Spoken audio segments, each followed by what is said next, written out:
வணக்கம். நீலா கார்டனுக்கு உங்களை வரவேற்கிறேன். வாங்க எங்கள் தோட்டத்தை பார்ப்போம். பாருங்கள், அழகான டபுள் டிலைட் ரோஸ் பூத்துருக்கு. சப்ஸ்கிரைப் பண்ணுங்கள், லைக் பண்ணுங்கள், ஷேர் பண்ணுங்கள். வாங்க வீடியோக்குள்ளே போவோம்.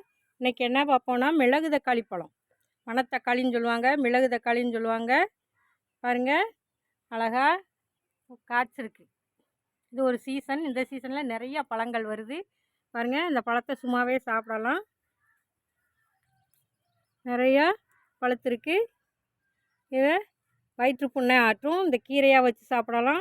இந்த காய் குழம்பும் வைக்கலாம், புளிக்குழம்பு, மிளகு தக்காளி குழம்பு, புளிக்குழம்பும் வைக்கலாம். வத்தலும் போட்டு வத்தல் குழம்பும் வைக்கலாம். வத்தல் போட்டு நிறையா கிடைக்கும்போது வத்தல் போட்டு வத்தல் குழம்பும் வைக்கலாம். இந்த பாருங்கள், பறிச்சிருக்கேன். மணத்தக்காளி வத்தல் வைக்கலாம், மணத்தக்காளி குழம்பு, புளிக்குழம்பு வைக்கலாம்.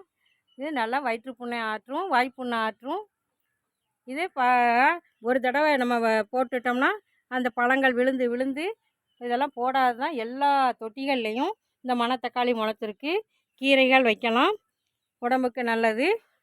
இதை அனைவரும் வளர்த்து பயன்பெறுமாறு அன்போட கேட்டுக்கிறேன். வீடியோ பார்த்ததுக்கு நன்றி. Happy gardening. வாழ்க வளமுடன்.